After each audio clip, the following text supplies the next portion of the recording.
Comme vous le savez, toute histoire débute toujours par « Il était une fois ».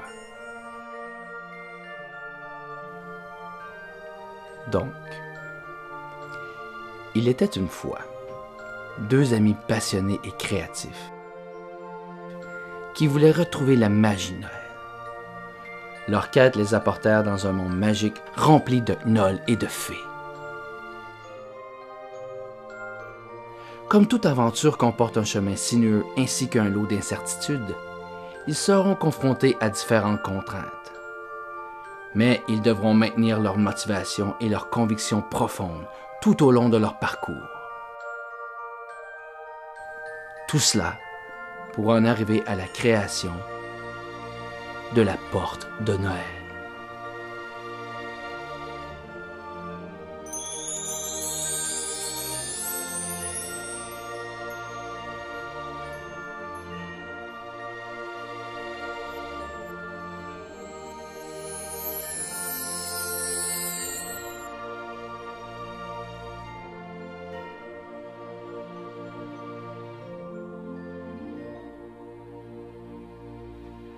Alors, raconte-moi l'histoire de la Porte de Noël. Comment ça a débuté, ce projet-là?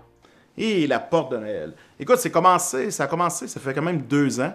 Je pense que ça devait être décembre 2018.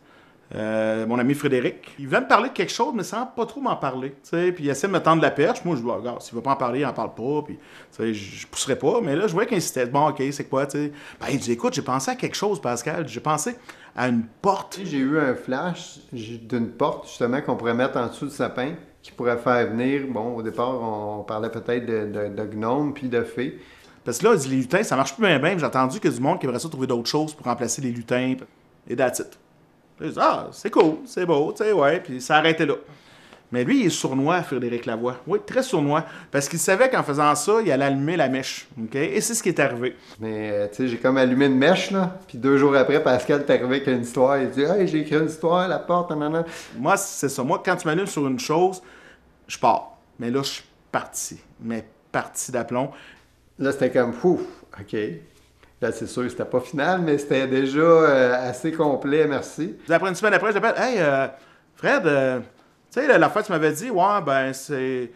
Je suis rendu loin. Puis c'est plus tard qu'il m'a avoué, je le sais, c'est pour ça que j'avais fait ça. Je t'avais tendu la perche pour voir, parce que je savais que tu partirais avec ça, puis que je voulais voir où tu irais. Ce qui est intéressant avec tout ça, c'est d'amener une façon de célébrer aussi, là. C'est ça que moi, le côté que je trouve le plus important de la porte de Noël, c'est pas les figurines, c'est pas tant, c'est de faire des moments magiques avec les enfants. C'est un peu ça, là, que, tu sais, l'idée derrière la porte de Noël, c'est d'amener de la magie pour que les gens aient de quoi à dire « Wow, tu sais, il y a de quoi de magique qui s'est passé là, dans le temps des fêtes, puis dans toute la période là, du mois de décembre, en fait. » D'où est venue l'idée du monde magique que tu as créé, que tu as visionné?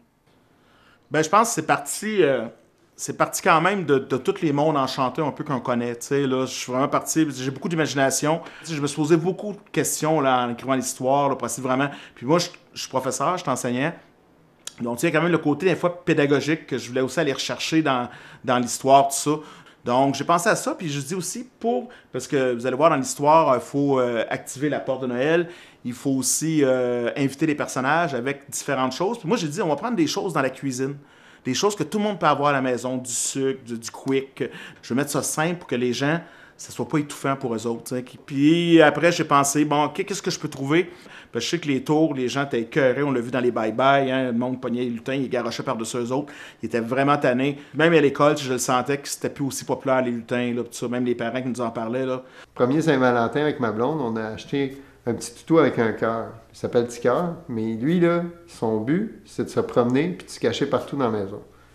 Fait qu'il y en a un qui le pogne, il le cache à quelque part, puis oups, d'autres personnes le pognent, il le cache ailleurs, puis tu sais, c'est bien drôle, c'est bien le fun. La cachette, un jeu de cachette. Puis je voulais aussi ramener des valeurs aussi, tu sais, un peu l'entraide, tout ça. Tu sais, je trouve des fois, on perd ça un peu avec le temps. Moi, je voulais ramener ce côté-là, tu sais, aider les autres, rendre service, ça. Donc, je dis, dans l'histoire, c'est que si jamais tu fais des belles actions hein, dans la semaine, mais la fin de semaine, ils vont jouer à la cachette. Et pourquoi j'ai mis la fin de semaine? Il y avait 2 raisons. Premièrement, c'est que je voulais pas que les parents soient pris à chaque jour pour faire des choses. Deuxièmement, Je vous l'ai dit, je suis enseignant. Hein? Donc, dans la semaine, ils n'ont pas le temps de faire des jeux de cachette le matin. Il faut qu'ils mangent, il faut qu'ils se brossent les dents, il faut qu'ils préparent leur sac. Donc, c'est déjà une course folle le matin. Donc, je dis non, on va enlever ça, puis on ne mettra pas de pression sur les parents. C'est juste la fin de semaine quand vous avez du temps. Et quand on joue la cachette aussi, ce qu'ils font, c'est qu'ils laissent un petit message, parce que les maisons peuvent être très grandes. Donc, ils laissent un endroit où ils sont cachés. Tu te lèves le matin, tu as un petit papier, mon gnoll, ma fille a disparu, ben c'est écrit cuisine, ben tu vas voir dans la cuisine, puis tu cherches, puis tu regardes. C'est libre, hein, vous pouvez le faire le samedi, le dimanche, puis ça se peut qu'une fin de semaine, vous le faites pas, parce que ça a mal été dans la semaine, ou une fois sur deux. Je voulais vraiment laisser ça à la discrétion des parents. La fameuse porte de Noël. C'est par elle que toute la magie opère. Tout ce que vous avez à faire, c'est d'ouvrir la porte ici, d'installer votre petit contenant avec la chose que vous avez mis à l'intérieur pour inviter soit une fée, un gnoll, ou tout simplement pour activer la porte et faire venir des petites friandises. Refermez le tout et attendre patiemment le lendemain. Vous allez remarquer aussi que j'ai pensé à une autre chose aussi avec le temps. Je disais, hey, ce serait le fun aussi d'avoir des pierres. Des pierres qui viendraient parce que, un bon coup dans l'histoire, le petit gars, il dit à son père, il dit, ah, on pourrait faire venir une fée. Puis là, il dit, ouais, mais il dit, des fées, ma soeur, elle en a plein dans son bac de jouets. Il dit, comment je vais faire pour savoir que c'est une fée de ce monde-là ou un gnoll de ce monde-là? Puis là, le père, il dit, ben, c'est pas difficile. Toutes les créatures du monde enchanté, ils ont toute une pierre précieuse sur eux autres. Cette pierre-là, c'est souvent leur pierre de naissance. OK? Mais ce qui est de magique, c'est que ces pierres-là, c'est que tu peux les changer parce que chaque pierre a des forces. On a aussi les pierres précieuses. Les pierres précieuses viennent toujours avec une carte comme ça qui nous explique un peu les forces.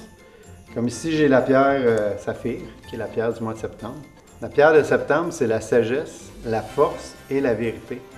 Donc, si j'ai besoin un peu de ces qualités-là, ben, je peux la poser sur mon gnoll ou sur ma fée. Cette pierre-là va faire en sorte que ma fée ou mon gnoll va agir comme ça. Fait que si j'ai besoin de la force, ben, je prends ma pierre et puis je la pose sur ma figurine. Et voilà. Je viens de gagner de la force. Donc, on veut vraiment que cette pierre-là, mon coup, me peut aider, mettons, à faire les devoirs. Donc, mettons, on dit, ah, ben, tu sais, là, j'ai besoin de concentration le soir, mais tu mets cette pierre-là sur ta fille ou sur ton personnage, puis là, tu l'installes à côté de toi pour faire des devoirs, des leçons avec les enfants. Puis là, mon coup, la petite fille, elle dit, hey, c'est pas pire, t'auras plus peur la nuit, tu vas pas mettre la pierre du courage, puis ton fille va te protéger, puis tout ça, la protection, puis tout ça. Puis on s'est dit, les pierres de naissance, c'est intéressant parce que ça donne tout le temps un sentiment d'appartenance, tu sais. Mais si tu veux, tu peux prendre l'autre qui a vraiment ce que tu as besoin, un peu comme la ténacité, j'ai besoin de la confiance en soi, bien ça c'est au mois de novembre, tu sais. Ensuite de ça, bien, tu peux prendre la pierre que tu veux. Fait que je trouve que ce concept-là, finalement, est plus intéressant que si on aurait eu un gnoll par mois ou une fée par mois, tu sais. Pourquoi avoir choisi pour la première année les gnolls et les fées? Ben ça, c'est drôle parce que, parce que la première année, quand on a commencé, on n'était pas... on n'a pas tout pensé à tout au début. Parce qu'au début, il y avait juste des fées qui sortaient. Écoute, moi, là, les fées au départ, là, c'était comme des petites fées, à peu près ça de longue, qui allaient s'accrocher dans les branches du sapin de Noël. C'était ça mon idée des fées. Puis là, bon coup, ma femme est arrivée, elle dit, ouais, mais les petits gars. Là, j'ai fait, les petits gars, ben, ils n'avaient pas de personnage pour eux autres.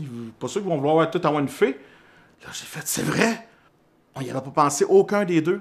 Moi et Fred, on n'y a pas pensé pas en tout de mettre un personnage plus pour les garçons. Au début, on voulait prendre un gnome. J'aimais bien le mot gnome. Mais les gnomes, c'est des vieux à des barbes, tout ça. Donc, c'est un peu comme des lutins avec des grosses barbes.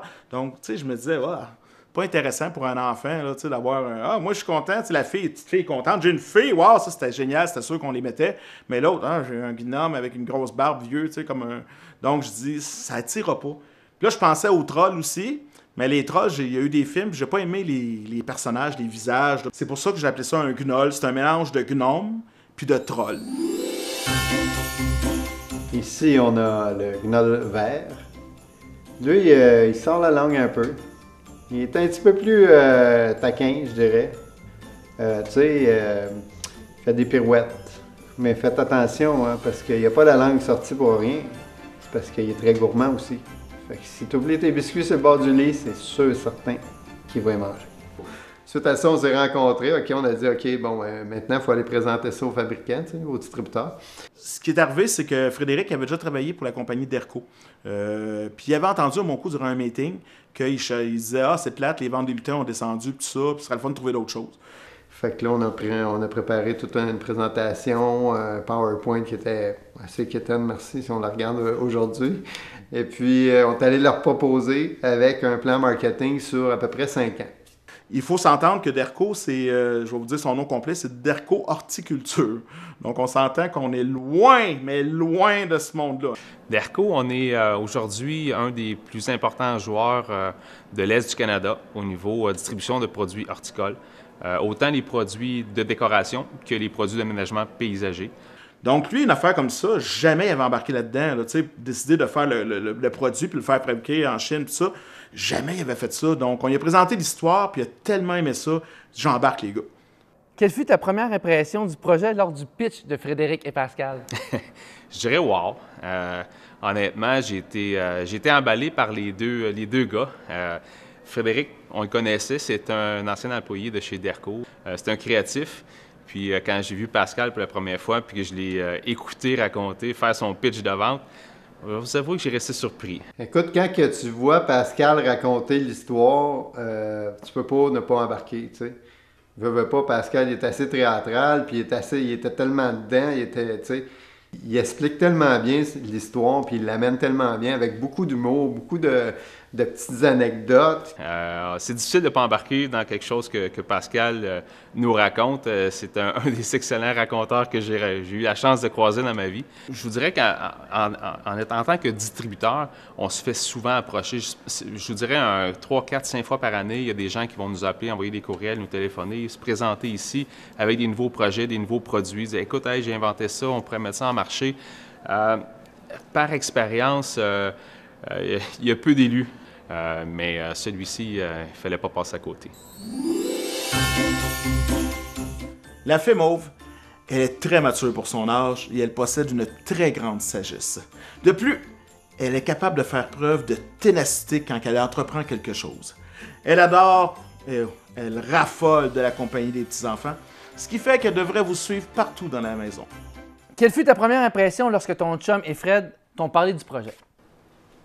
Bien, super. Eux autres, ils ont toujours plein d'idées, ces deux-là ensemble. Fait que go! Allez-y, lancez le projet. Je trouvais que l'idée était belle. Les deux, un dessine, un pense et réfléchissent à ce qu'ils veulent faire ensemble. Alors, tout ce que j'ai dit, c'est amusez-vous. Ah, mais moi, ça m'a... J'ai embarqué tout de suite, là. J'ai fait « Ah, wow, papa, go! On y va à 100%! C'est fou, le monde vont triper! » Je trouvais que c'était original et puis pas trop compliqué pour les enfants à comprendre. Il y avait beaucoup de potentiel, je trouvais, puis le message était bon pour les jeunes, la lecture et tout ça. Déjà, Noël, c'est une belle fête, là, on va se le dire. C'est quelque chose de rassembleur, des valeurs de famille. Donc, c'est sûr que quand papa et Fred sont venus avec ça, ben écoute, c'était un goal. C'était go, let's go, on fonce dedans. Puis si ça fonctionne pas, mais si ça fonctionne, écoute, ça va marquer tout le monde. Là. Selon toi, c'est quoi la plus grande force de ce concept-là? Je dirais la continuité. C'est quand Pascal et Frédéric nous ont raconté un peu où partait l'histoire puis vers où elle s'en allait dans un futur proche, mais aussi un futur lointain, ben on voyait finalement que, si on veut, l'histoire n'aura pas de fin. Puis c'est ce que les gars nous ont présenté. Puis ce qui est le fun, c'est que les gars ont déjà dans leur tête l'année 2, l'année 3, l'année 4. Puis d'après moi, ils sont peut-être rendus pas mal plus loin que ça. Ils ne l'ont juste pas dit. Mais c'est le fun. C'est bâti sur des belles structures, des belles valeurs. Sans rien enlever au lutin, parce que c'était vraiment... j'ai des jeunes enfants, j'ai passé par là, j'ai trouvé ça super le fun. Je vous dirais qu'avec la porte de Noël, c'est constructif, ça a une bonne base, c'est pour stimuler les gens, les jeunes, les apporter des bonnes valeurs, mais aussi que c'est une histoire qui n'a pas de fin. Sans dévoiler des punchs, je vous dirais que les années 2, 3, 4 vont apporter un paquet de belles nouveautés. Donc, le chemin est déjà tracé. Ce qu'on voyait finalement, c'est que c'était pas un feu de paille. C'était vraiment un projet qui était pour monter et qui était pour continuer dans le temps. Ce que les lutins n'ont pas été capables de faire. En fait, ce gnoll-là, ça se trouve à être pour l'histoire de l'année prochaine. Et puis, c'est un guignol que, comme on sait tous, il aime ça jouer à cache-cache. Hein. Mais cette fin de semaine-là, il n'a pas pensé. Son jeune ami humain, ben, il était parti à un tournoi de hockey. Fait que lui, il s'est caché dans le congélateur. Puis il est quand même reviré en bloc de glace. T'sais.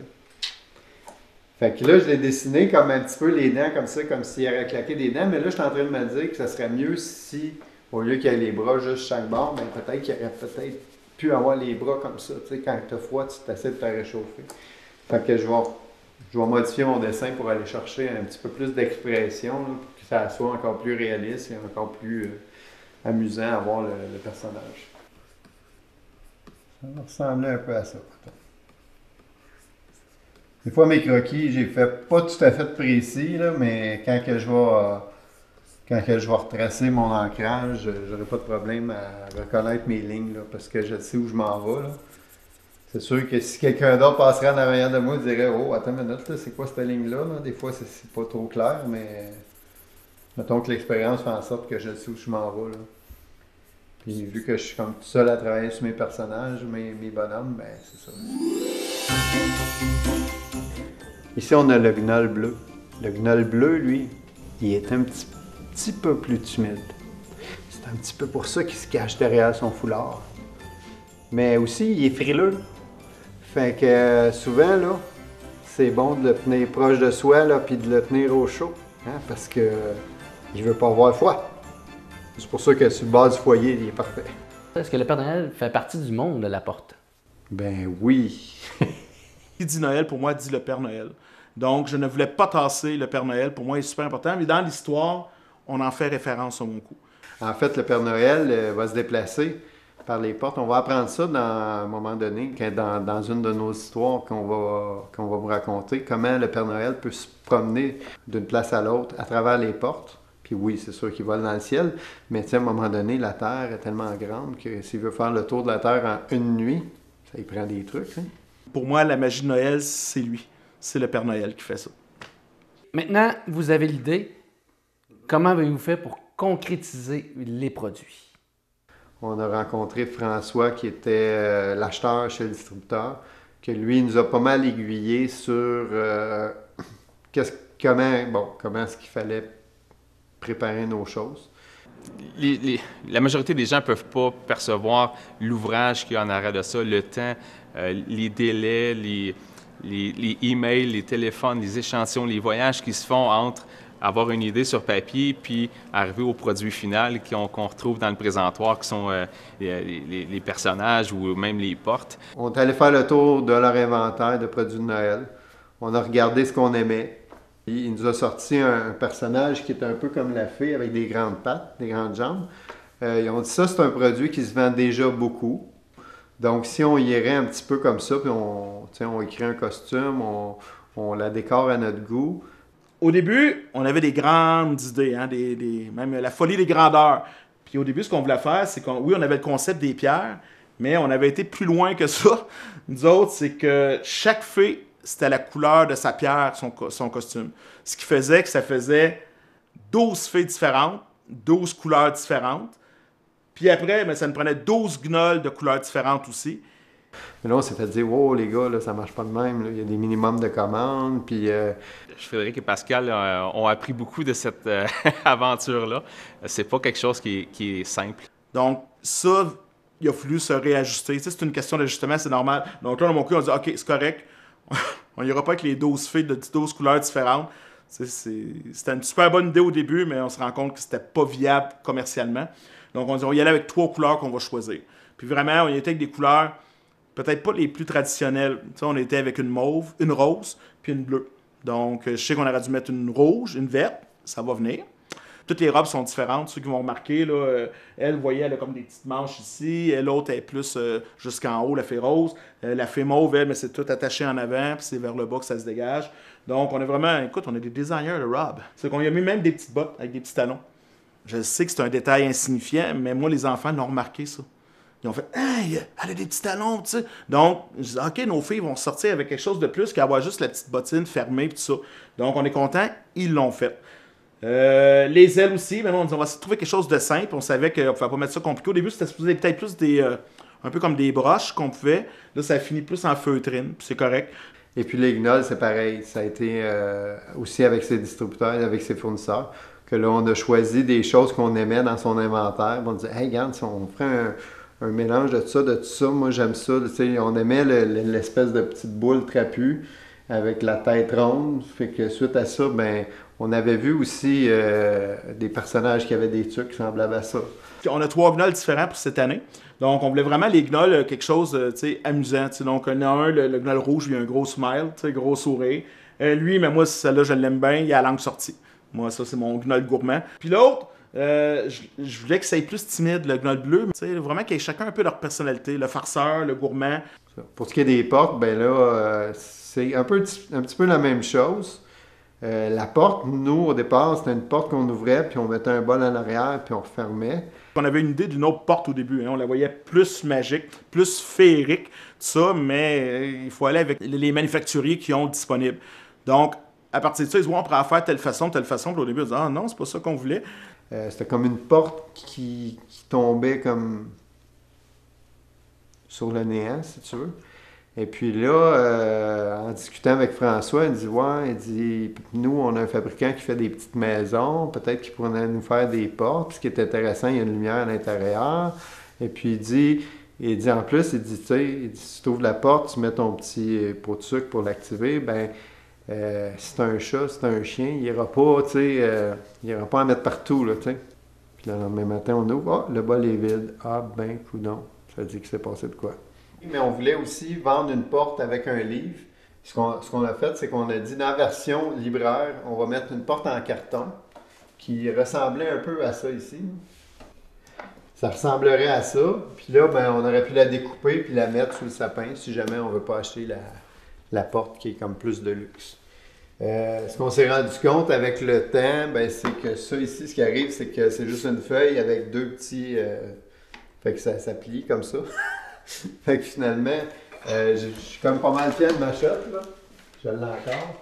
Un moment donné, j'ai eu un flash. Un coup que tout a été commencé puis qu'on avait les portes du distributeur, ben, j'ai créé cette porte-là qui est en papier, mais qui est comme un 3D, en carton.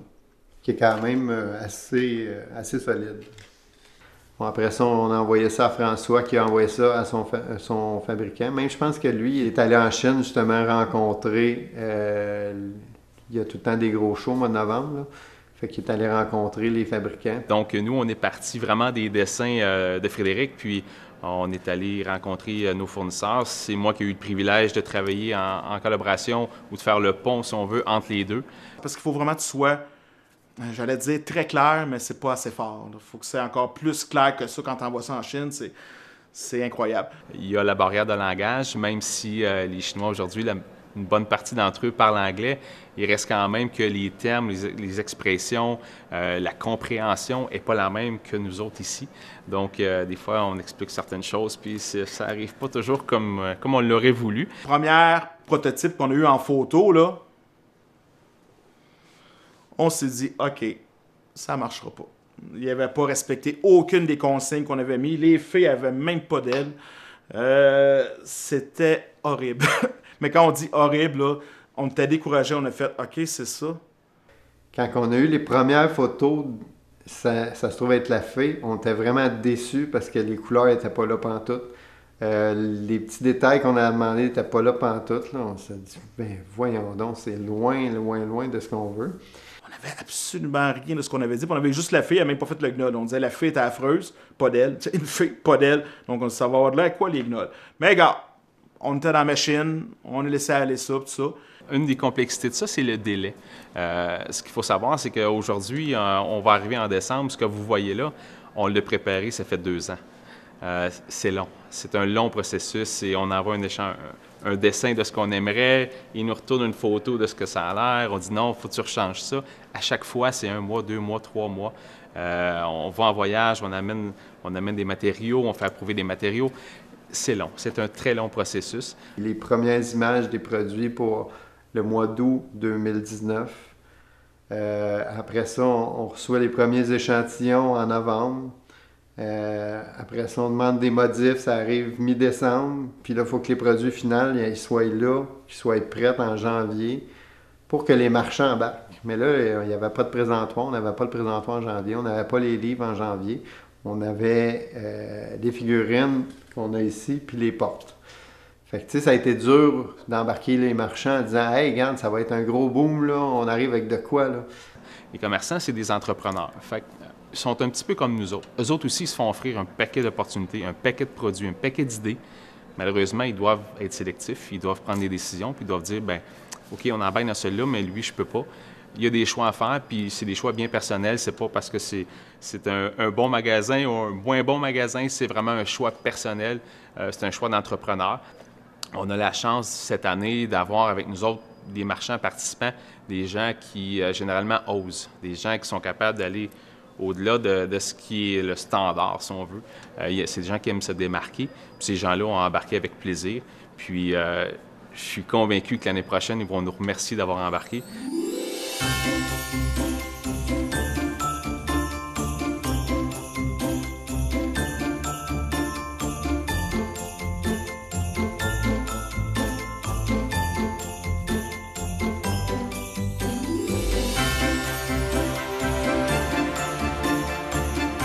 Aujourd'hui, on vient présenter la porte de Noël aux gens. On est chez Bureau Pro Citation de Drummondville. On est en train de présenter notre livre à la clientèle. On vient ici, puis on laisse les gens nous poser des questions, tout ça. Qu'est-ce qu'ils veulent savoir, qu'est-ce qu'ils ont besoin de savoir aussi. C'est quoi aussi la porte de Noël, parce qu'il y en a qui ne savent pas c'est quoi encore. Là.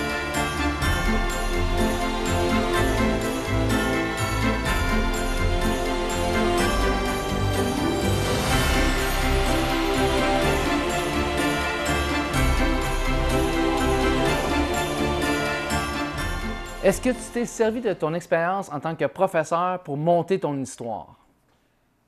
Oui. Ben beaucoup. Je n'ai parlé un petit peu tantôt, quand j'ai décidé que les personnages allaient jouer à cachette juste la fin de semaine. Une autre chose que j'ai emmenée dans l'histoire, je sais qu'il y en a qui l'ont cherché, la licorne. Cherchez pas la licorne, il n'y en a pas cette année. Okay? On n'a pas mis de licorne cette année, c'est pour l'annoncer. Puis je voulais aussi amener un autre concept, qui est peut-être un peu banal, mais je veux aussi amener le concept qu'on a perdu avec le temps, c'est l'attente, la patience qu'on a pu à cette heure d'attendre quelque chose. Donc, quand on veut quelque chose, il faut l'avoir tout de suite. Avec les réseaux sociaux, c'est rendu ça. Hein? Puis à la fin de l'histoire, le petit gars, il est super content. Là. Lui, il dit « Ah, j'ai pas réussi à tirer la licorne. Pas grave, je vais réessayer l'année prochaine. Puis là, peut-être que je vais réussir. » Moi, la licorne, elle fait une chose. C'est que si tu l'invites et qu'elle vient pas, elle te laisse un cadeau. Puis ce cadeau-là, les enfants le découvrent dans l'histoire, puis ils vont le déballer, puis ils découvrent que c'est 2 livres. Nous autres, c'est important, on veut donner le goût de lire aux enfants. C'est une affaire qui se perd avec le temps. Puis, tu sais, je pense que si vous voulez une réussite de votre enfant scolaire, mais faites-le lire vite. Lisez avec lui, ça passe par la lecture. Puis moi, je veux qu'il s'évade. Moi, je me suis évadé. Je me souviens, quand j'étais jeune, je lisais tout le temps. Je lisais en mangeant, je lisais tout le temps. Donc, pour moi, c'était important. Puis je veux leur donner cette passion-là aux enfants aussi. Donc, pour moi, ça, c'était le côté professeur que je voulais sur 2 plans. Travailler l'attente, hein, pour avoir tout de suite quelque chose, puis attendre. Puis, tu sais, quand on attend, on est encore plus satisfait quand on l'a. Tu sais, quand on l'a pas, quand on l'a tout de suite, on est content au début, puis après, je trouve que l'intérêt se perd vite. Mais comme je te dis, moi, je suis un vieux de la vieille, hein, donc, ouais, je suis rendu à cet âge-là que je peux dire que je suis un vieux de la vieille. Puis pour moi, ce qui est important, c'est j'ai besoin d'écrire sur du papier. Donc, toutes mes histoires, la porte de Noël est ici, est écrit. Celle que je prépare l'année prochaine, je me suis mis des post-it, je mets des notes. Donc, j'écris d'un bord, l'autre bord, je me garde si jamais il y a des choses que je veux rajouter. Puis, regarde, si tu vois, c'est plein de chaque bord, ça veut dire qu'il y a beaucoup d'affaires que je me suis rajoutées avec le temps. Le prochain livre, il est là, tu sais, la porte de Noël, porte de Noël 2.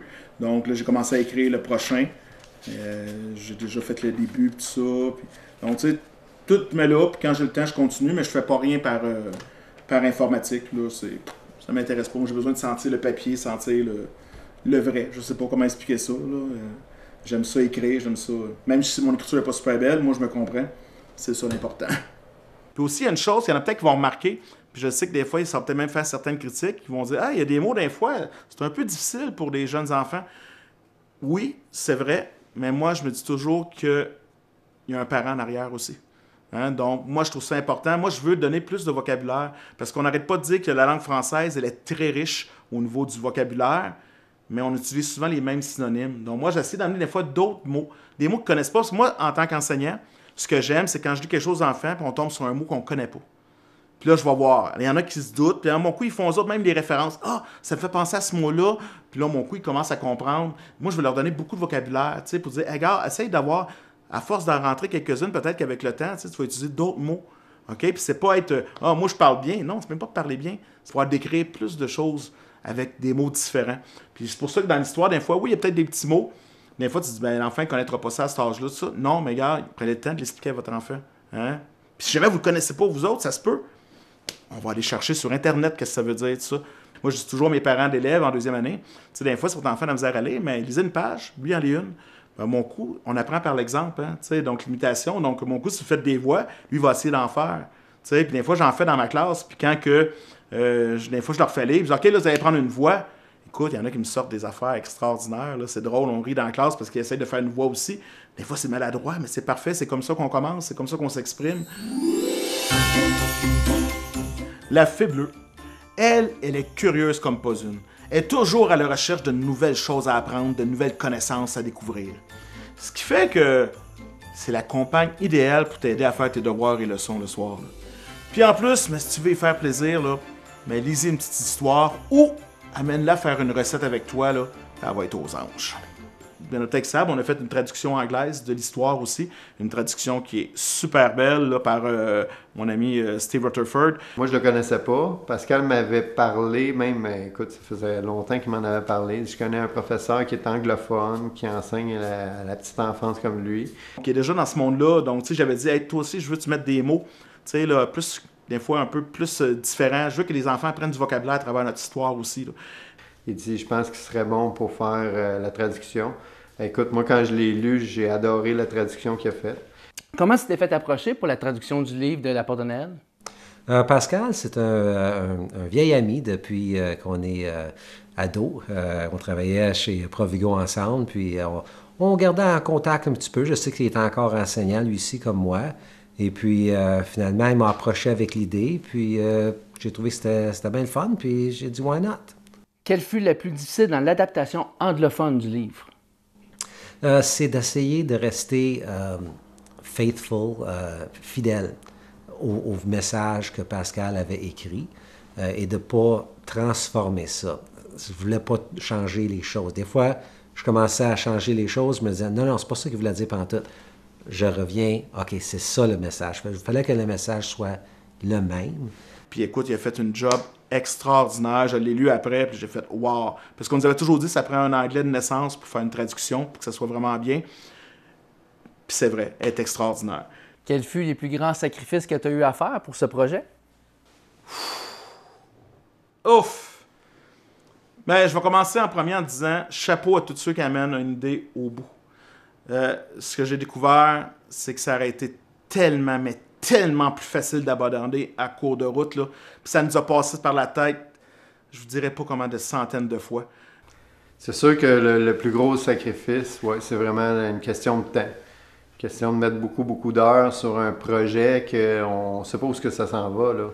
Mener quelque chose jusqu'au bout du chemin, ça demande du jus, hein. Puis, on pense que le monde font « Ah, écoute, ils sont rendus là, eux autres, tu sais. » Puis j'ai probablement fait la même réflexion quand j'ai vu des choses sortir d'entrepreneurs. Ah, c'est facile, ça. Non, il y a un processus, puis tu as du découragement qui se met là-dedans. Bon coup, tu veux tout lâcher, puis des fois, on passe proche de tout lâcher. C'est pas facile. Il faut vraiment que tu puisses en dedans de toi pour aller chercher cette énergie-là, mais des fois, tu ne l'as plus, cette énergie-là. Tu sais, puis là, on était deux, puis ça, des fois, on pouvait se challenger, puis des fois, c'était Fred qui était dans un creux de vague. Là, moi, je le remontais. Puis il y a des bouts, mais c'était moi qui étais dans un creux de vague, lui me remontait. Puis quand on était les deux dans le creux de vague, mais j'étais chanceux. Moi, j'avais ma femme Julie, donc qui nous a souvent, des fois, remonté, qui nous a recentré. Ça, je trouvais ça super important. Une chance qu'elle était là. Ben, je veux pas brimer leur créativité, puis, tu sais, sky's the limit. Moi, j'ai pas de problème avec ça. Mais parfois, je fais OK, garde, les gars, là. Profitez donc du moment-là, vivez un jour à la fois, puis on verra ce qui arrivera. C'est pas besoin de plus que ça. On continue d'avoir du plaisir. Tu sais, Julie, c'est quelqu'un de très intelligent, quelqu'un de, je sais pas comment dire ça, cartésien. OK? Là, il y en a qui vont dire « Oh, cartésien, intelligent, oh, ça n'a pas grand sentiment, ça. » Non, elle a broye à n'importe quoi. Mais elle est capable d'être logique. Moi, c'est ça que j'aime. Tu sais, elle est intelligente, elle est logique. Est capable de tout tasser le reste, de dire, gars, ça, c'est ce qui est important que vous devez faire, les gars. Là, peut-être c'est un peu trop, une journée à la fois, puis allez-y avec ce qui est vraiment nécessaire et primordial. Je te dirais que c'est plus dans ce côté-là, dans la charge de travail, dans tout ce que vous voulez faire, je dis, ça rentrera pas. Si vous n'avez pas juste ça à faire dans votre vie, vous travaillez, il y a quand même juste 24 heures d'une journée, il faut dormir un petit peu là-dessus. Fait que c'est plus ce côté-là de dire, regardez, c'est beau ce que vous avez fait jusqu'à présent, allez-y une journée à la fois, voyez petit, profitez de là, puis après ça, ben ça grossira s'il faut que ça grossisse. Elle s'est jamais mis dans le processus créatif, là, tu sais, c'était vraiment moi et Frédéric qui a fait le processus créatif, mais des fois, elle nous disait, regarde, ça, vous devriez peut-être l'amener ou l'aborder juste de telle façon, juste nous a montré un autre angle. Puis moi, c'est ça que j'aimais, c'est qu'elle avait une vue d'ensemble plus que nous autres. Tu sais, les créateurs, on est dans notre tête. Tu sais, on part, puis des fois, tu sais, je dis, des fois, on part en partagant, puis tu sais, c'était le fun d'avoir quelqu'un comme Julie qui nous ramenait sur Terre. Tu sais, puis elle connaît bien Frédéric aussi, donc, tu sais, elle était capable d'être à l'aise, et dire, ah, les gars, non, ça, redescendez ça, allez-y comme ça. Donc, ça nous a aidé beaucoup, beaucoup. Ah, puis en plus, c'est un autre job, hein? Ouais, ben c'est ça. Des fois, je faisais 2 jobs, tu sais, vu que j'étais enseignant et tout ça. Donc, je te dirais que surtout, là, en retour de pandémie, là, en septembre, là, mettons que septembre-octobre, je les ai trouvés très longs, là, parce que le soir, tu sais, on arrivait proche du lancement.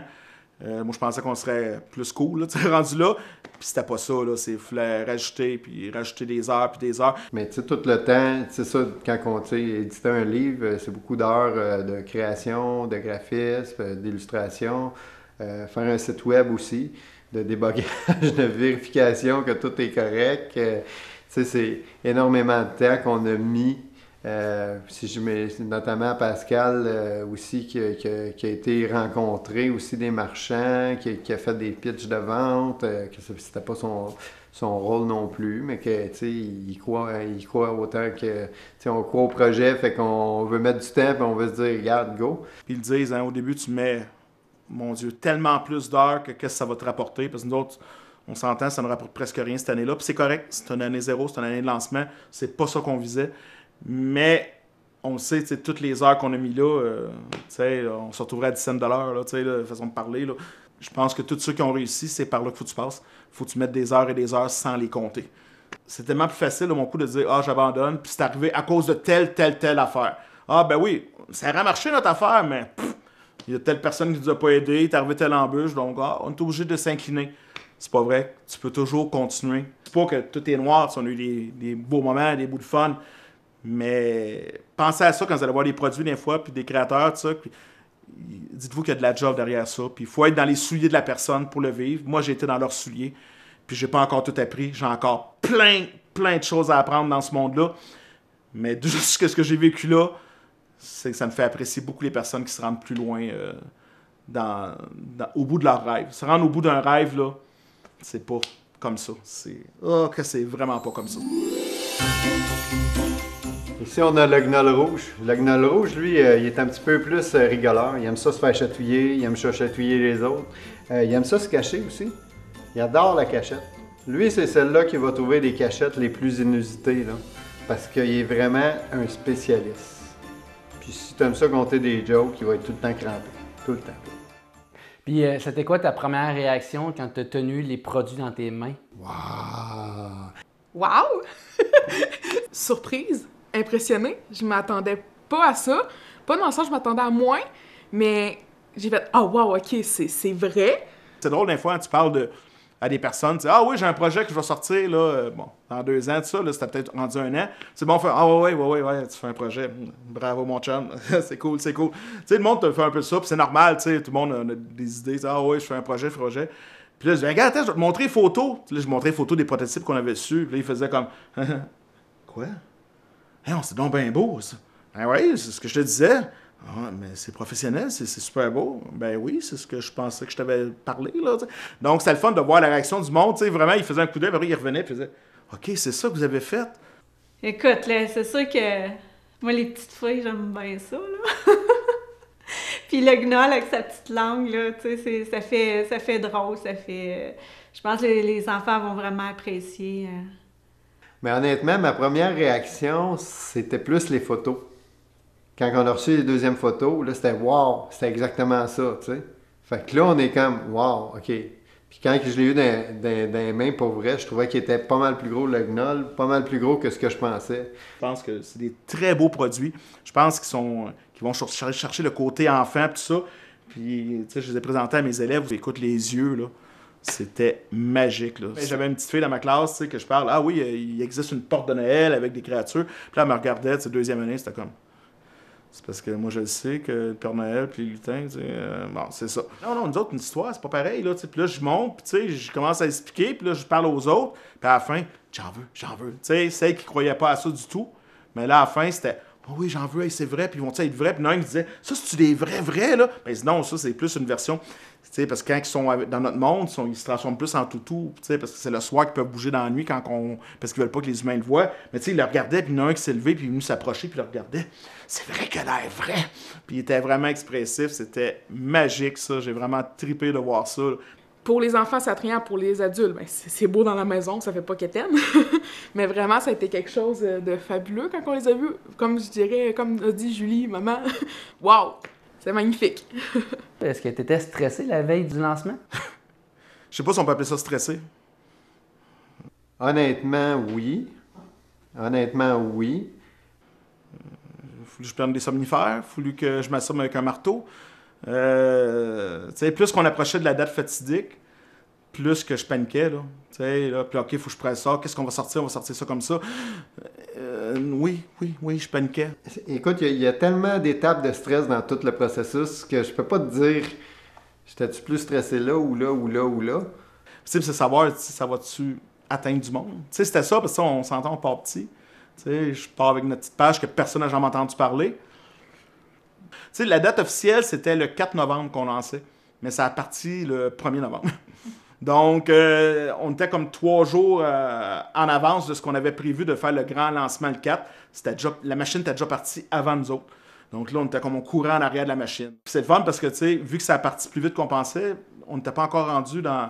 Parce qu'on n'a pas été dans beaucoup de librairies, parce qu'on a découvert que ça prenait un distributeur, tout ça. T'sais, on a appris plein de choses, hein, puis on a fait « OK, on ne savait pas ça ». Mais on a réussi à avoir quelques librairies, puis il y en a qu'on avait approchées, puis on n'a pas eu de nouvelles, mais là, on avait des appels le lundi matin. Oui, il y a des personnes qui m'ont demandé ce livre-là. OK, oui, pouvez-vous nous envoyer des copies? Ah, OK, oui, tu sais, donc, tu sais, ça a été vraiment vite. Cette fin de semaine-là, ça s'est propagé un peu plus vite. Puis ce qui est dur, puis moi, ça m'a fait un gros down, c'est que jusqu'à maintenant, j'avais tout planifié, tu sais, avec Frédéric, on a planifié l'histoire, puis tout ça. Puis on a planifié ce qu'on voulait faire sur les réseaux sociaux, puis tout ça. Mais quand ça a sorti, ça ne nous appartient plus. Tu sais, j'ai pas le pouvoir sur ce que les gens vont en penser, puis ça, c'est rough. Tu sais, là, je peux plus dire, ben là, je vais essayer de le pousser plus, je peux plus. C'est le monde, s'ils aiment ça, ils vont le partager. Honnêtement, un produit comme celui-là, je pense que la meilleure publicité qu'on peut lui faire, c'est vraiment du bouche à oreille et les réseaux sociaux. Je pense que l'avenir de cette histoire-là passe par là. Vous savez très bien que la majorité, que ce soit les journaux, la radio, la télévision, c'est les frais rattachés à ça. Il n'y a aucune petite entreprise qui peut se le permettre. Je pense que l'année qu'on vit actuellement, on va juste réchauffer un peu le marché. On va faire parler nous autres un peu. Ça va rentrer un petit peu dans les écoles. Sans le vouloir, on va créer une rareté. Ce qu'il faut savoir, c'est que nous, en inventaire ici, on est à zéro, on est à sec, on n'a plus rien. Donc, tout ce qui est disponible au niveau de la porte de Noël comme accessoire, comme produit, est présentement dans la liste des marchands que vous avez sur la plateforme Internet. Depuis le 1er novembre, les produits sont disponibles dans certains magasins au travers du Québec. Est-ce que tu es fier de cet accomplissement? Absolument, puis c'est pas juste au Québec, hein. On a 3 marchands en Ontario. On a un en Alberta. Je pense que c'est à Calgary. Un à Toronto, 2 à quelque part en Ontario. Là, je me souviens pas exactement, mais c'est quand même impressionnant, là. C'est quand même quelque chose. Ben oui, exactement. On peut pas ne pas être fier des produits, puis de tout ce qu'ils ont créé, de tout ce qu'ils ont pensé, de tout ce qu'ils ont fait. C'est pas tout le monde, justement, qui crée des choses puis qui est capable d'avoir la chance de les mettre sur le marché, que leur idée se rende jusqu'au produit final, d'avoir des gens qu'ils ont supportés dans tout ça. Alors, il faut qu'ils soient fiers de tout ce qu'ils ont accompli parce qu'au départ, ce ne sont pas des entrepreneurs. Donc, d'être capable d'avoir combiné ce rêve-là et de l'avoir rendu réalité, je suis fière, très, très, très, très fière. Puis de rentrer dans un magasin puis de voir le présentoir, ça fait « wow, OK, hey, un petit peu nous autres là-dedans ». Puis de voir du monde qui partait avec, ça, c'était super le fun, là, de voir du monde qui, OK, ils sont intéressés, puis ça, là, qui veulent... Ils sont prêts, les gens, à investir un peu dans mon monde. sais, que j'ai créé, là, tu sais, c'est... Puis je sais que les auteurs le disent souvent, puis on dit « Ah ouais, c'est ça, non, c'est vrai, c'est notre récompense. » Puis on voit des personnes qui m'envoient des photos, puis disent « Hey, gars, on a fait ça. » Wow, tu sais, moi, ça me fait triper. OK, là, vous vivez la magie que j'ai imaginée dans ma tête. Vous la vivez dans votre maison. Moi, c'est ce que j'aime le plus, là. C'est sûr que si je vais chez quelqu'un, par hasard, puis que je vois une porte de Noël sous le sapin, tabarouette, ça, je pense que ça va être encore mieux que de le voir dans le magasin. C'est spécial, mais je pense que ça va être ça. La fée Rose, très calme, elle a un grand cœur rempli d'amour. Elle saura apporter de la joie et du bonheur dans votre maison. Elle peut être quand même parfois un petit peu espiègle, mais surtout, elle adore se faire câliner. Comme la promotion n'est pas votre domaine et que vous n'avez aucun financement, est-ce que c'est difficile à gérer? Oui, parce qu'on a l'impression de ne pas en faire assez. T'sais, on sait, des fois, les marchands nous écrivent « Hey, comment on fait pour la faire connaître plus? » Puis là, je fais comme... Je sais plus quoi faire, tu sais. Présentement, on sait que le livre a quand même beaucoup sorti. Moi, sur le site de la maison d'édition, on a vendu quand même beaucoup. Ça a fait une grosse montée au début novembre. Tu sais, la première semaine, moi, je pensais, écoute, on a fait une job, on postait 3 fois par jour, tu sais, quasiment. Donc, je me disais, écoute, on a fait notre job, mais là, après, on se fait une semaine après, ah ouais, là, ce serait le fun qu'on entende parler plus. Là, je faisais comme, mais je sais plus quoi faire d'autre, tu sais, j'ai tout fait. C'est pas évident, parce que les gens, il faut qu'ils connaissent l'histoire. Tu sais, au départ, on est parti avec quelque chose de mystérieux pour créer un engouement. Mais à un moment donné, on s'est rendu compte qu'un coup rendu là, c'est plus sûr que ça prenait. Moi, je suis chanceux, j'ai eu beaucoup dans mon entourage, tu sais, j'ai eu mon frère. Je sais pas si tu le connais, là, tu sais, il est derrière la caméra présentement. Mais j'ai eu mon frère qui nous a fait les vidéos, tu sais, qui a fait qu'on a passé plus professionnel qu'on était pour le vrai.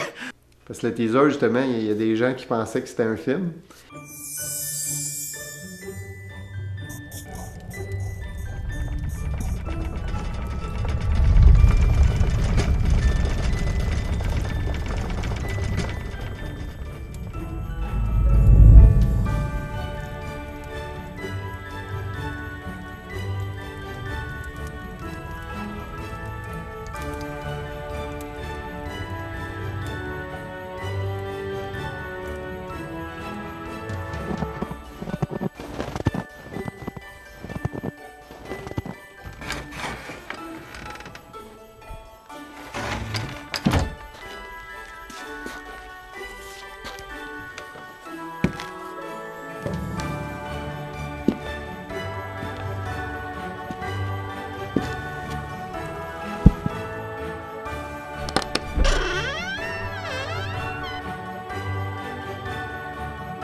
Laisse-moi te raconter une belle histoire.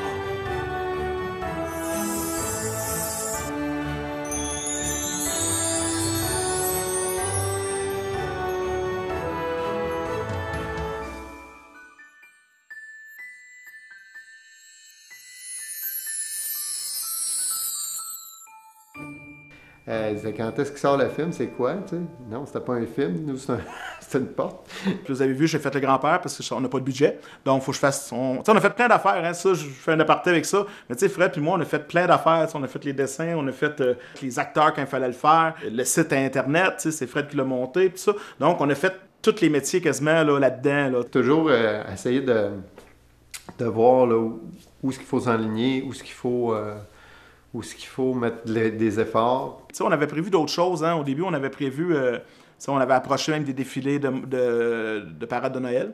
Donc, on avait approché Sherbrooke qui avait accepté. Là, on allait approcher Drummondville. On regardait peut-être pour Québec. On regardait Montréal, c'était assez dispendieux étant donné que c'est télédiffusé, mais on regardait peut-être pour en faire quelques-uns à travers le Québec. Il y avait même une possibilité d'aller dans les maritimes aussi, d'en faire un. Mais là, la COVID est arrivée. Donc, tout ce qu'on avait prévu, tu sais, les défilés de Noël, puis tout ça, mais on ne pouvait plus, là, tu sais. Donc, là, on n'avait plus de vitrine. Présentation en magasin, on n'a vraiment pas eu beaucoup. Des salons de Noël, on n'a pas eu beaucoup non plus. Donc là, ça a comme fait, OK, c'est un petit peu plus dur de se faire connaître. Et là, on peut pas de rassemblement, donc on n'a pas pu aller faire des représentations dans certains magasins, que ça aurait probablement aidé. Je pense que ça aurait été là qu'on aurait été chercher plus que ce que les marchands cherchaient, mais là, tout ce qu'on avait, c'était Facebook, pas de budget. Donc, essayer de se faire connaître comme ça, tu sais, c'est ça. Comme je disais tantôt, tu l'avais dit, c'est quoi le plus dur, c'est ça. Tu sais, c'est comment qu'on peut faire plus avec moins. D'un autre côté, on a aussi demandé à tous les marchands, tu sais, de partager nos affaires. Tu sais, ce qui fait qu'aujourd'hui, les médias sociaux, c'est ça, hein? C'est une histoire de partage, là. Si les gens partagent pas, ben, tu sais, même si on met de la pub, ça va faire ça, puis le lendemain, on sera plus là, tu sais. Fait que je pense que c'est d'en parler, puis d'en parler, puis d'en parler, puis de revenir avec des nouveautés.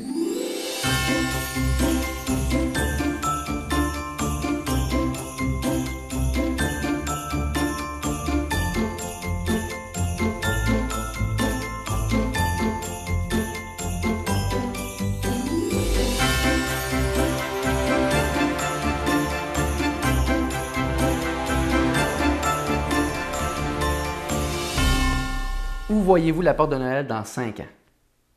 Dans 5 ans, écoute, Écoute, nous autres, on voit plus loin que ça. dans 5 ans, moi, je pense que les gens au Québec et au Canada vont connaître la porte de Noël.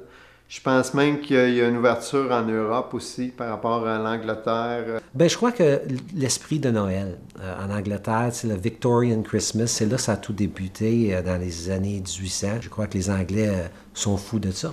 Nous autres, on a quasiment un plan de match sur 10 ans. Donc, on a déjà prévu plein d'affaires, tu sais, puis tout dépendant si le succès est là. Mais si le succès est là, on a des choses de prévues, des belles surprises qui s'en viennent. On a déjà des gens de la France qui étaient intéressés au livre. Donc, je pense qu'on va être un peu partout, là, la porte de Noël. Et puis, c'est toujours question de bonifier ça. Mon imagination, là, moi, n'a pas de limite. Donc, tu sais, plus qu'il va y avoir d'offres qui vont se faire, plus que du monde va nous approcher, moi, je peux aller n'importe où, là. Avec tout ce que j'entends, là, il y a beaucoup d'avenir. Écoute, c'est deux gars hyper créatifs. Tout ce qu'ils ont pensé puis qui s'en vient, puis c'est sûr qu'ils vont en avoir encore. Je suis très confiante que ça va faire boule de neige, tout ça. Je vois que ça peut grandir d'année en année, parce qu'après tout, Noël revient à chaque année. Alors, je pense que c'est une histoire qui est pas limitée par le temps. Et je crois que plus que ça va aller, plus qu'il va y avoir des gens qui vont connaître l'histoire. Et puis, je suis assez convaincu que ça va devenir un classique. Moi, honnêtement, je vois ça, à moyen terme, je vois ça très bien. À court terme, je vois ça très bien. À moyen terme, ça va être surprenant. Est-ce que cette expérience a solidifié votre amitié? Il y a eu différentes phases. Ça, c'est un peu probablement comme la rénovation. Tu sais, quand ils disent les couples font la rénovation, tout ça, là, il y a eu des bouts ça a brassé fort dans la cabane. Là, tu sais, là, c'était rendu quasiment, là, tu sais, puis c'est normal, je pense que c'est des étapes normales. C'est drôle à dire parce que là, on est tellement dedans que là, on se parle juste de ça, là. On a de la misère un peu à se parler d'autre chose que de la porte de Noël. Il y a des bouts, ça nous a solidifié après. Il y a eu des bouts que c'était après nous séparer complètement. Pourtant, c'est mon meilleur ami, Fred. Puis là, je suis content parce que c'est plus vers la fin. Là, ça a resolidifié encore plus fort que c'était au début avant. Donc, c'est ça que j'aime. Je te dirais présentement, où qu'on est là, c'est plus fort que quand on a commencé la porte de Noël. Je pense qu'on a appris à se connaître un petit peu plus. Puis il y a plein de choses de même que dans le processus aussi que, tu sais, on a remarqué, tu sais, qu'on filait bien et qu'on était capable de faire des choses ensemble. Là, l'avant, c'était tellement à charge de travail, tu sais, on n'avait plus le côté fun qu'on a ensemble. Tu sais, nous autres, on fait plein de niaiseries ensemble. Là. On l'avait perdu un petit peu, ce côté-là. Tandis que là, mais là, il est revenu, là, tu sais, là, parce que là, on pense à l'avenir et tout ça. Donc, tout ça nous a rallumé. Tout ça. Je te dirais que dernièrement, là, c'est ça. Là, tu sais, on a retrouvé notre magie du début, là, tu sais. Oui, ils se complètent, puis ils ont du plaisir à être ensemble. Un allume, l'autre part, puis chacun des deux vont chercher la flamme chez l'autre. Fait que quand ils sont ensemble ici à la maison puis qu'ils travaillent, là, je les entends rire, je les entends avoir beaucoup de plaisir. Puis dans toute cette aventure-là, moi, je pense que c'est ça qu'il faut qu'ils gardent, le plaisir qu'ils ont eu à faire ce projet-là, tous les deux. Puis c'est ce qui est de plus beau, dans le fond, dans tout ce qu'ils ont réalisé. Vous êtes vraiment complémentaires dans ce projet. Quelle est la force de chacun? Bien, c'est vrai ce que tu dis là. On se complète merveilleusement bien. Moi, sans Frédéric, je serais pas là aujourd'hui. J'aurais pas sorti le produit. Je le garantis. Il y a ses forces, j'ai les miennes. Puis je pense que c'est rare, des choses comme ça. Écoute, c'est simple, là. Pascal, lui, il est tellement comme féerique dans sa tête. Il est tellement expressif. Comme je disais un peu plus tôt, là, regarde, lui, il parle de l'histoire, il a les yeux brillants, puis le monde a le goût d'embarquer. Tu Tu sais, lui, il y aurait un train, là, puis il dirait « Embarquez, embarquez tout le monde, on s'en va voir la porte de Noël. » OK, mais il remplirait ça dans le temps de le dire, tu sais. Parce que Fred, il y a un autre côté. Il y a le côté peut-être un peu plus entrepreneur que moi, j'avais pas. Tu sais, le côté informatique que Fred a, que moi, j'ai pas du tout. Tu sais, lui, créer ces affaires-là, les bases, moi, il me parle des codes. Ah ouais, non. Là, je fais, OK, Fred, c'est beau, mais j'ai rien compris de ce que tu me dis. OK? Parce que moi, les codes de chiffres, là, quand il me fait ses programmes, quand il a fait le site, il vient me montrer, ah, Pascal, j'ai fait le site comme ça. Ouais, là, il y a un bug là, pis ça. Tu pourrais me montrer n'importe quoi, je vais te dire, c'est ça ton bug. Je le sais pas, je connais rien là-dedans, tu sais. Puis bon, l'écriture, c'est sa force aussi, là. Tu sais, il est capable d'aller chercher des mots précis, des mots, des tournures, en tout cas, comment je dirais ça, de la poésie. En tout cas, mais je pense que c'est une de ses grandes forces. Ces gars-là mangent de l'idée, mangent du projet, ils l'ont en dedans d'eux autres. Ça peut pas faire autrement que de se refléter sur les actions, sur les réactions, sur le fait que les gens embarquent ou embarquent pas. Pour ceux qui ont la chance de rencontrer Pascal puis de l'écouter, je veux dire, il n'y a pas personne qui peut dire non à ce gars-là. Il est tellement bon quand il raconte, on le sent, il a vie. Papa, il y a des idées pour 10, là, pour 100, pour 1000. Il y en a des idées, puis c'est, je crois, dans un projet comme ça, le meilleur. Il faut en avoir des idées, il faut avoir du monde autour, puis il faut être capable de les partager, de les verbaliser. Fred qui emmène les dessins, qui emmène la magie autour de ça aussi, de « Hey, je vais dessiner les personnages, oh, on rajoute ça, on rajoute ça. » Ouais, ça en prend, puis c'est ce qui crée la magie de tout ça, d'avoir de l'imagination, puis de partir sur des folies parfois aussi, là. Je dirais que c'est ce qui dégage les deux gars. Frédéric, je sais pas, pour ceux qui ont eu la chance de voir le livre, les illustrations sont magnifiques. Je suis jaloux de son doigté à ce niveau-là, c'est super. Ça part d'une idée d'un salon dans un resto. Je veux dire, ça part de rien, finalement, c'est devenu quelque chose qui emmène tellement de trucs dans une maison, si je peux dire, là. À Noël, ça va être fou raide. Fait que je dirais que c'est la grande force. On voit que c'est deux complices. Ils travaillent vraiment ensemble, puis ils mangent tous les deux de ce projet-là. Ils le sentent, puis ça se ressent. Ça se ressent à tous les niveaux. On est aujourd'hui que là, on a des produits, on a une histoire, on a un livre, on a quelque chose.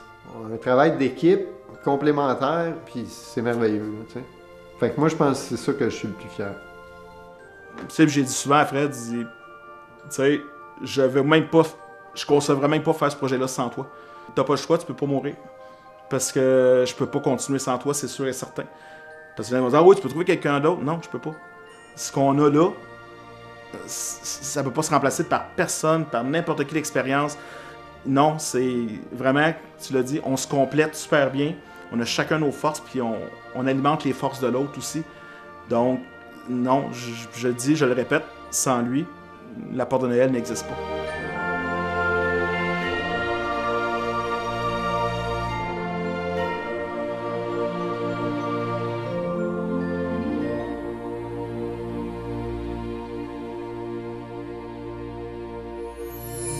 Ce Noël, préparez-vous à vivre des moments inoubliables avec vos enfants. En compagnie de personnages magiques et de leurs pierres précieuses enchantées. Vous n'avez qu'à les inviter dans votre maison et jeux de cachette et surprises dans le sapin vous attendent. Cela vous prendra que quelques minutes de votre temps pour apporter réconfort et plaisir en famille. Tout ce que ça vous prend, c'est simple. L'histoire de la légende. Et bien sûr, la porte de Noël.